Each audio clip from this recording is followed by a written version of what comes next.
बिछाकर। भ्रम और झूठ का जाल बिछाकर अपनी राजनीतिक जमीन जोतने के खेल खेले जा रहे हैं। किसानों के कंधे पर बंदूक रखकर वार किए जा रहे हैं। आपने देखा होगा, सरकार बार बार पूछ रही है, मीटिंग में भी पूछ रही हैं, पब्लिकली पूछ रही हैं। हमारे कृषि मंत्री टीवी इंटरव्यू में कह रहे हैं, मैं खुद बोल रहा हूं कि भाई आपको कानून में किस क्लॉज में क्या दिक्कत है बताइए। जो भी दिक्कत है वो आप बताइए। तो इन राजनीतिक दलों के पास कोई ठोस जवाब नहीं होता और यही इन दलों की सच्चाई है। साथियों, जिनकी खुद की राजनीतिक जमीन खिस गई है वो किसानों की जमीन चली जाएगी, किसानों की जमीन चली जाएगी का डर दिखाकर अपनी राजनीतिक जमीन खोज रहे हैं। आज जो किसानों के नाम पर आंदोलन चलाने निकले हैं, जब उनको सरकार चलाने का या सरकार का हिस्सा बनने का मौका मिला था, उस समय इन लोगों ने क्या किया, ये देश को याद रखना जरूरी है। मैं आज देशवासियों के सामने, देश के किसानों के सामने, इन लोगों का कच्चा चिट्ठा भी देश के लोगों के सामने, मेरे किसान भाइयों बहनों के सामने आज मैं खुला करना चाहता हूं, मैं बताना चाहता हूं। साथियों, किसानों की बातें करने वाले लोग आज झूठे आंसू बहाने वाले लोग कितने निर्दयी हैं, इसका बहुत बड़ा सबूत है स्वामीनाथन कमेटी की रिपोर्ट। स्वामीनाथन कमीशन की रिपोर्ट आई, लेकिन ये लोग स्वामीनाथन कमेटी की सिफारिशों को 8 साल तक दबाकर बैठे रहे। किसान आंदोलन करते थे, प्रदर्शन करते थे, लेकिन इन लोगों के पेट का पानी नहीं लिहला। इन लोगों ने ये सुनिश्चित किया कि इनकी सरकार को किसान पर ज्यादा खर्च न करना पड़े, इसलिए इस रिपोर्ट को दबा दो। इनके लिए किसान देश की शान नहीं, इन्होंने अपनी राजनीति बढ़ाने के लिए किसान का समय समय पर इस्तेमाल किया है। जबकि किसानों के लिए संवेदनशील, किसानों के लिए समर्पित हमारी सरकार किसानों को अन्नदाता मानती है। हमने फाइलों के ढेर में फेंक दी गई स्वामीनाथन कमेटी की रिपोर्ट बाहर निकाला और इसकी सिफारिश से लागू की। किसानों को लागत का 1.5 गुना एमएसपी हमने दिया। साथियों, हमारे देश में किसानों के साथ धोखाधड़ी का एक बहुत ही बड़ा उदाहरण है कांग्रेस सरकारों के द्वारा की गई कर्ज माफी। जब 2 साल पहले मध्य प्रदेश में चुनाव होने वाले थे तो कर्ज माफी का वायदा किया गया था। कहा गया था कि सरकार बनने के 10 दिन के भीतर सारे किसानों का कर्ज माफ कर दिया जाएगा। कितने किसानों का कर्ज माफ हुआ? सरकार बनने के बाद क्या क्या बहाने बताए गए, ये मध्य प्रदेश के किसान मुझसे भी ज्यादा अच्छी तरह जानते हैं। राजस्थान के लाखों किसान भी आज तक कर्ज माफी का इंतजार कर रहे हैं। किसानों को इतना बड़ा धोखा देने वालों को जब मैं किसान हित की बात करते देखता हूं तो मुझे बड़ा आश्चर्य होता है। ये कैसे लोग हैं? क्या राजनीति इस हद तक जाती है? क्या कोई इस हद तक छल कपट कैसे कर सकता है? और वो भी भोले भाले किसानों के नाम पर। किसानों को और कितना धोखा देंगे ये लोग।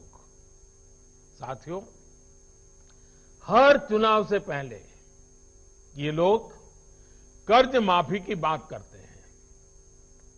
और कर्ज माफी कितनी होती है?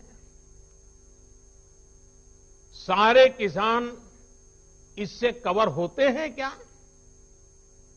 जो छोटा किसान कभी बैंक का दरवाजा नहीं देखा है, जिसने कभी कर्ज नहीं लिया, उसके बारे में क्या कभी एक बार भी सोचा है इन लोगों ने? और नया पुराना हर अनुभव ये बताता है कि जितनी ये घोषणा करते हैं उतनी कर्ज माफी कभी नहीं करते। जितने पैसे ये भेजने की बात कर रहे हैं उतने पैसे किसानों तक कभी पहुंचते ही नहीं है। किसान सोचता था कि अब तो पूरा कर्ज माफ होगा और बदले में उसे मिलता था बैंकों का नोटिस और गिरफ्तारी का वारंट। और इस कर्ज माफी का सबसे बड़ा लाभ किसे मिलता था? इन लोगों के करीबियों को, नाते रिश्तेदारों को। अगर मेरे मीडिया के मित्र अगर थोड़ा खंगालेंगे तो ये सब 8-10 साल पहले की रिपोर्ट में उन्हें पूरी तरह कच्चा चिट्ठा मिल जाएगा।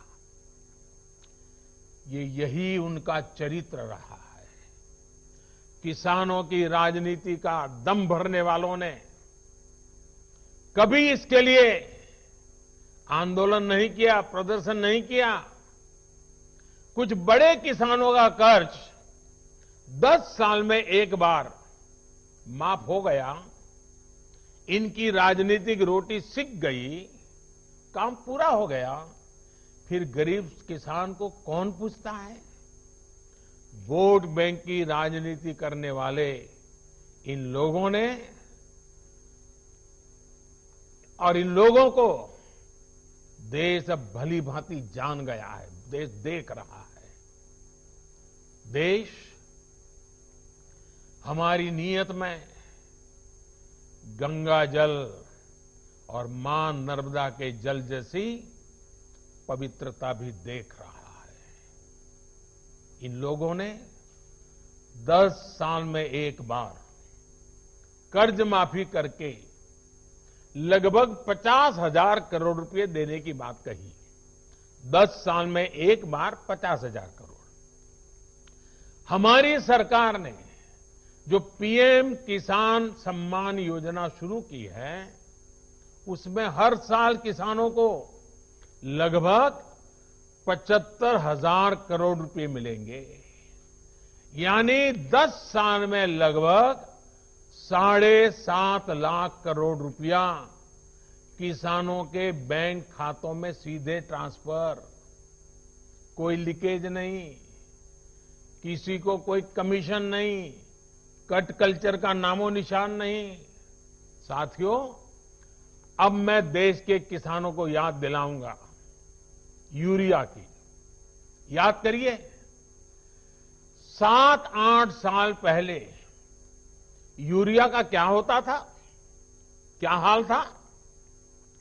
रात रात भर किसानों को यूरिया के लिए कतारों में खड़े रहना पड़ता था। क्या ये सच नहीं है? कई स्थानों पर यूरिया के लिए किसानों को लाठीचार्ज की खबरें आमतौर पर आती रहती थी। यूरिया की जमकर के कालाबाजारी होती थी कि नहीं होती थी? किसान की फसल खाद की किल्लत में बर्बाद हो जाती थी, लेकिन इन लोगों का दिल नहीं पसीजता था।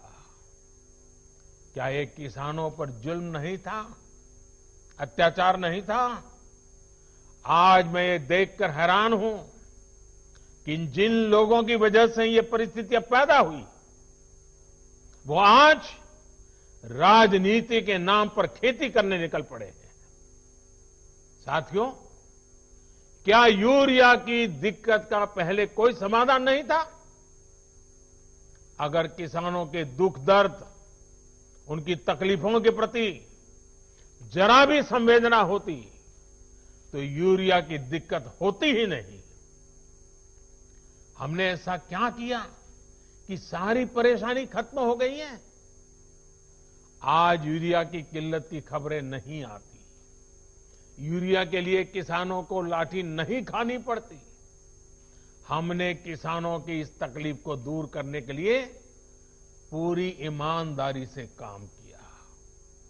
हमने कालाबाजारी रोकी, सख्त कदम उठाए, भ्रष्टाचार पर नकेल कसी। हमने सुनिश्चित किया कि यूरिया किसान के खेत में ही जाए। इन लोगों के समय में सब्सिडी तो किसान के नाम पर चढ़ाई जाती थी, लेकिन उनका लाभ कोई और लेता था। हमने भ्रष्टाचार की जुगलबंदी को भी बंद कर दिया। हमने यूरिया की 100% नीम कोटिंग की। देश के बड़े बड़े खाद कारखाने जो तकनीक पुरानी होने के नाम पर बंद कर दिए गए थे, उन्हें हम फिर से शुरू करवा रहे हैं। अगले कुछ साल में यूपी के गोरखपुर में, बिहार के बरौनी में, झारखंड के सिंदरी में, ओडिशा के तालचेर में, तेलंगाना के रामागुंडम में आधुनिक फर्टिलाइजर प्लांट्स शुरू हो जाएंगे। 50-60 हजार करोड़ रुपए सिर्फ इस काम के लिए खर्च किए जा रहे हैं। ये आधुनिक फर्टिलाइजर प्लांट्स रोजगार के लाखों नए अवसर पैदा करेंगे, भारत को यूरिया उत्पादन में आत्मनिर्भर बनाने में मदद करेंगे। दूसरे देशों से यूरिया मंगवाने पर भारत के जो हजारों करोड़ रुपए खर्च होते हैं, उन्हें कम करेंगे। साथियों, इन खाद कारखानों को शुरू करने से इन लोगों को पहले कभी किसी ने नहीं रोका था, किसी ने मना नहीं किया था, किसी ने नहीं कहा था कि नई टेक्नोलॉजी मत लगाओ, लेकिन ये नियत नहीं थी, नीति नहीं थी, किसानों के प्रति निष्ठा भी नहीं थी। किसान से झूठे वायदे करने वाले सत्ता में आते रहो, झूठे वादे करते रहो, मलाई खाते रहो, यही इन लोगों का काम रहा है। साथियों, अगर पुरानी सरकारों को चिंता होती तो देश में 100 के करीब बड़े सिंचाई प्रोजेक्ट दशकों तक नहीं लटकते। बांध बनना शुरू हुआ तो 2500 साल तक बन ही रहा है। बांध बन गया तो नहरें नहीं बनी, नहरें बन गई तो नहरों को आपस में जोड़ा नहीं गया, और इसमें भी समय और पैसे दोनों की जमकर के बर्बादी की गई। अब हमारी सरकार हजारों करोड़ रुपए खर्च करके इन सिंचाई परियोजनाओं को मिशन मोड में पूरा करने में जुटी है, ताकि किसान के हर खेत में पानी पहुंचाने की हमारी इच्छा पूरी हो जाए। साथियों, किसानों की इनपुट कॉस्ट कम हो, लागत कम हो, खेती पर होने वाली लागत कम हो, इसके लिए भी। तो वज़ीर-ए-आज़म नरेंद्र मोदी मध्य प्रदेश के किसानों से खिताब कर रहे हैं, उन्हें ज़रिए क़वानीन के फ़ायदे बता रहे हैं और साथ ही साथ ये भी बता रहे हैं कि कांग्रेस के ज़माने में, यूपीए के ज़माने में किसानों के साथ क्या सलूक हुआ, किसानों के नाम पर फलाह बहबूद और तरक्की के जो कुछ स्कीम और जो ऐलानात किए गए थे उनकी ज़मीनी सच्चाई क्या है। ऐसे में